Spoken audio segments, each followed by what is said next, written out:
Good afternoon, everyone. My name is Dorothea. Welcome to my YouTube channel. And today is the 1st of March, so I like to wish everybody who has a birthday either today or throughout the month of March, happy birthday. All the best to all of you, okay? So, today I like to continue with Judaism. And today the focal point is on a man named Moses. Okay, so let us start. Moses is born in ancient Egypt in a place named Goshen, where the story starts, so told to us in the Hebrew Bible in the part that relates to the Exodus. And the story starts with the book of Exodus, where we can read that the Egyptian Pharaoh has given orders to kill all the Hebrew firstborn sons.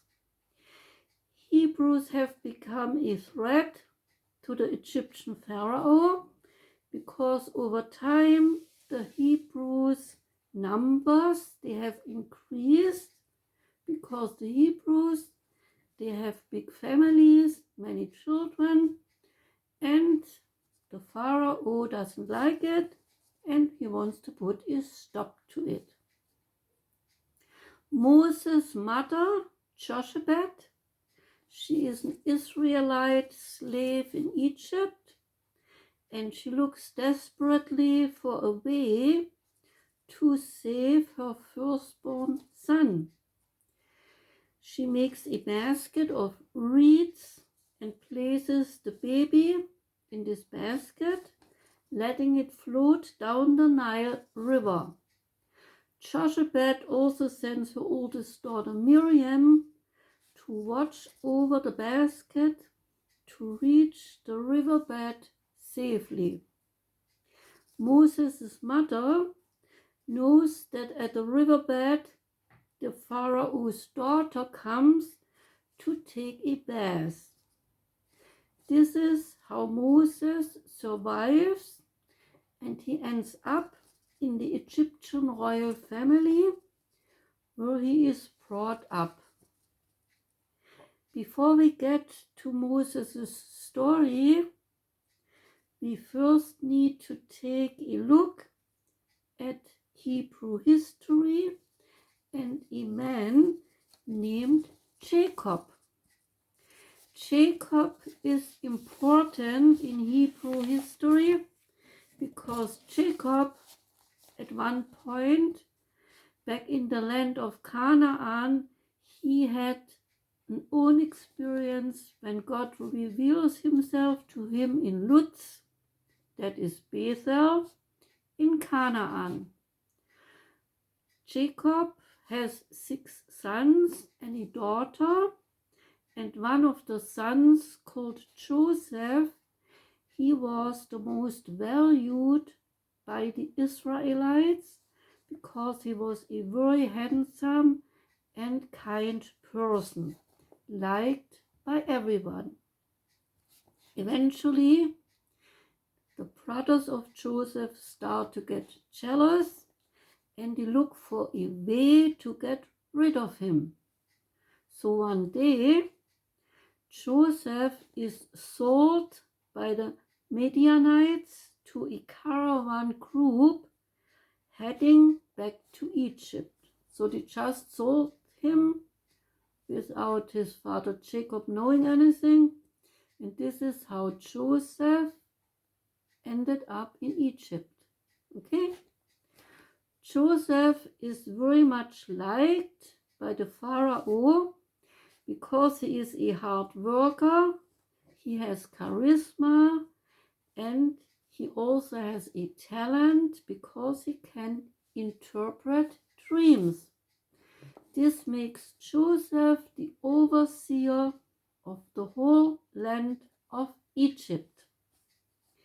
Joseph eventually meets his family in Egypt, because they also ended up there in Egypt because of a severe famine that brings them to Egypt in the search for food. So Joseph brings his family to Goshen, where they all settle down. This is important to know, to see how Moses and Hebrews ended up in Egypt. When we look at the departure of the Israelites from Egypt, we understand better that also the descendants of Jacob are a part of this whole Exodus. Okay? So in a way, Moses is seen as the founder of Judaism, because he not only leads them out of Egypt, but he also makes sure that they become one nation of the many tribes, which we will learn more about in a while. Okay? It is most important, this event of the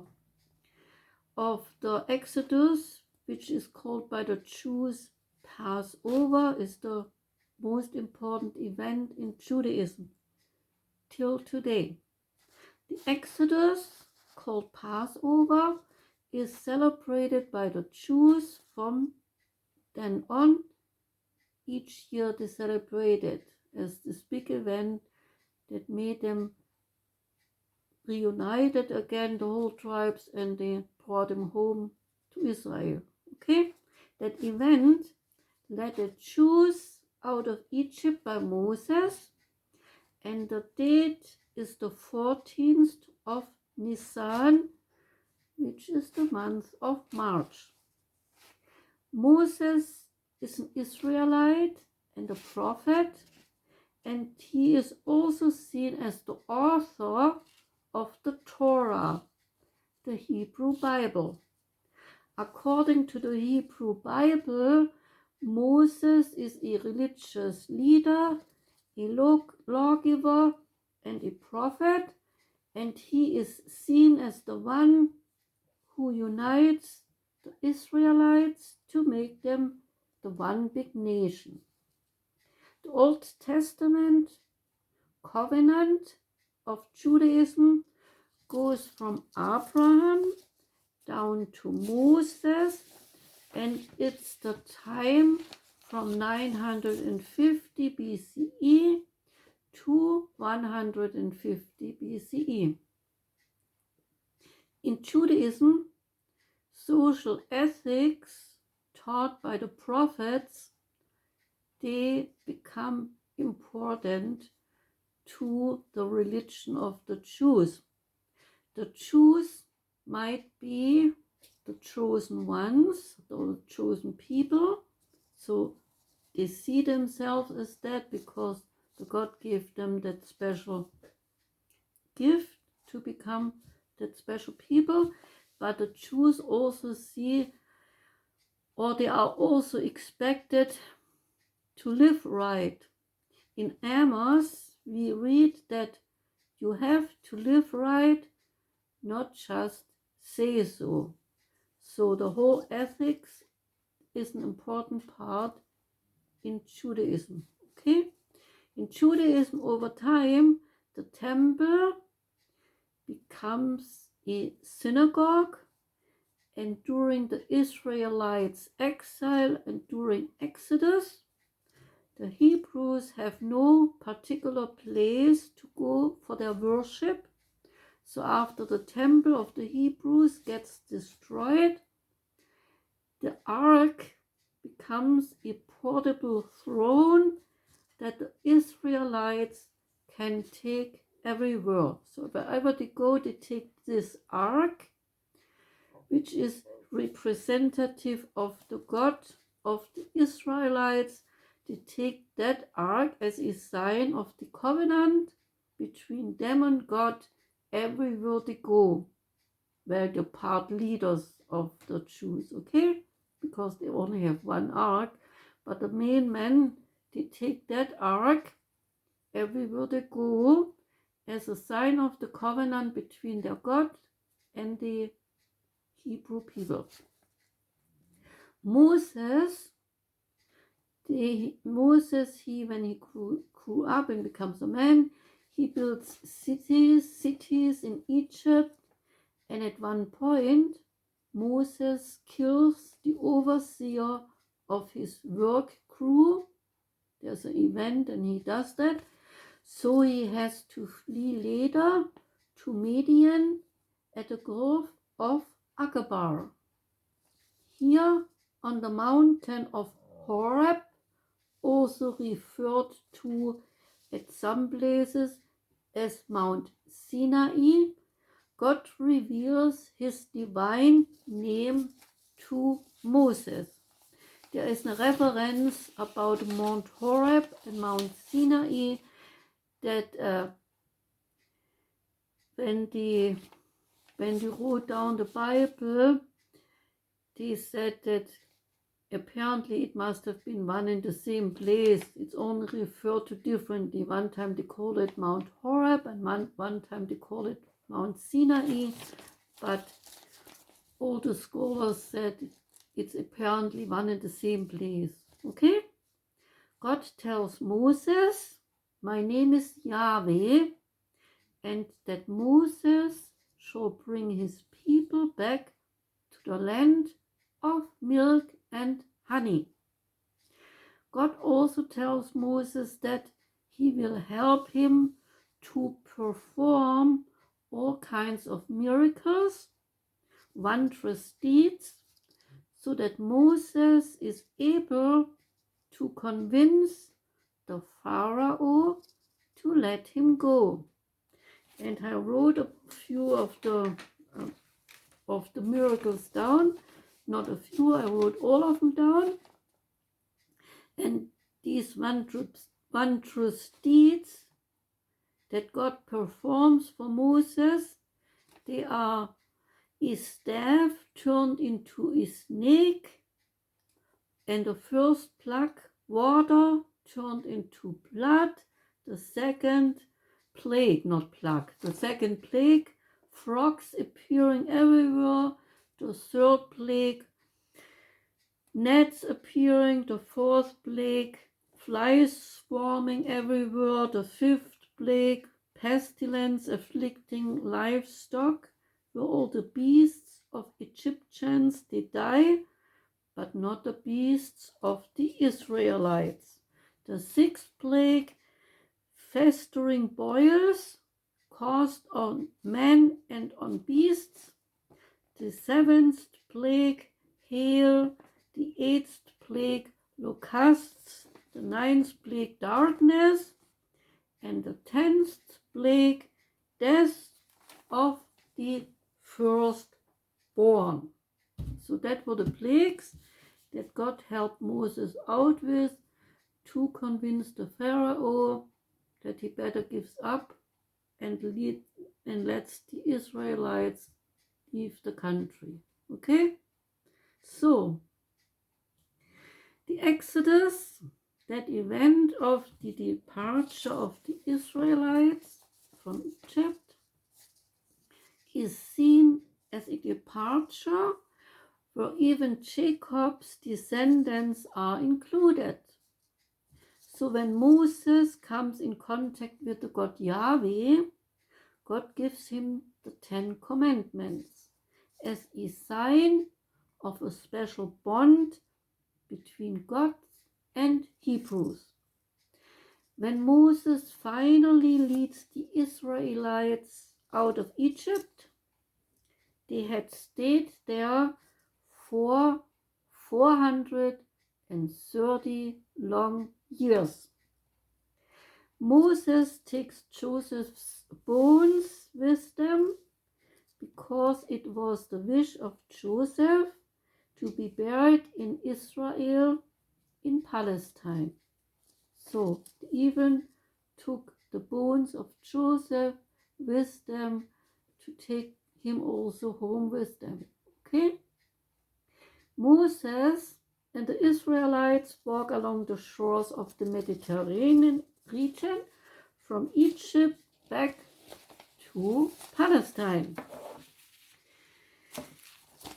So in my next video, I like to talk a bit more about Judaism, the influences from Zoroastrianism on Judaism, and also about the Pharisees, the Sanhedrin, the Sadducees, the Essenes, and the Zealots. All these, they are part of Judaism, defining the religion of the Jews.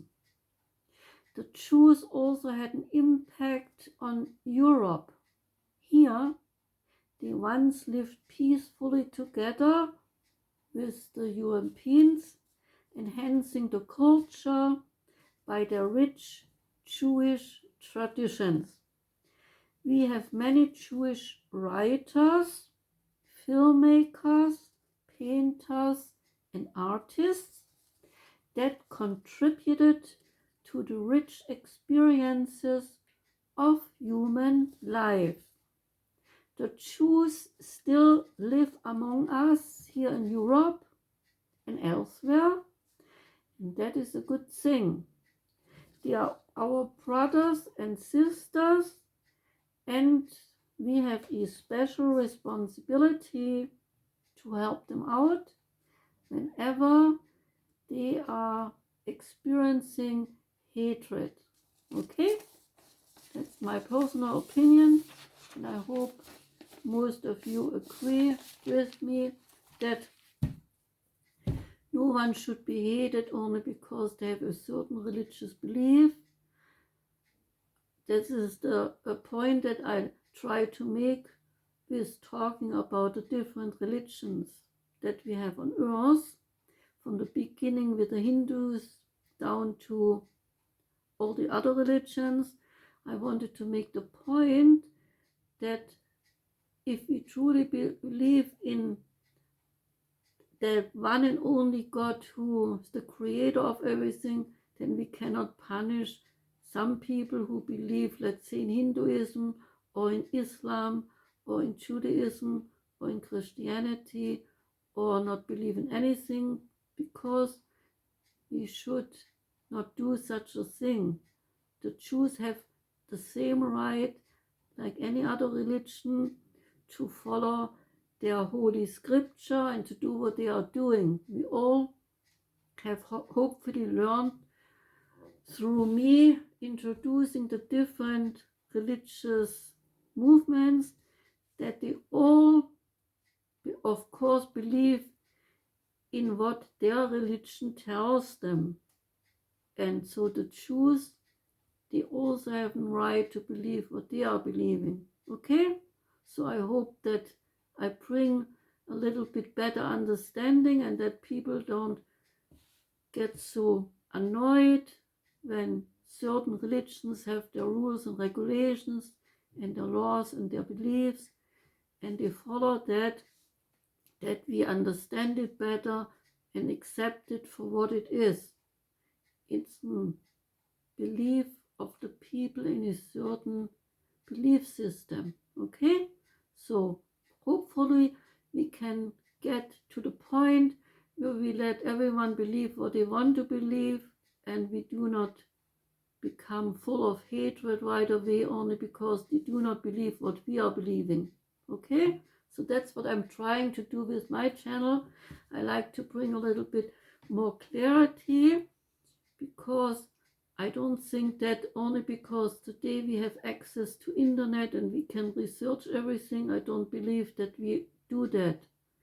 We just look for the things that we are interested in, and the rest we don't learn more only because we have internet. We don't learn more and become smarter and wiser. We are just searching for the stuff that is interesting to us, and the rest we still don't learn. We still don't learn. We still don't want to hear about it because we don't care.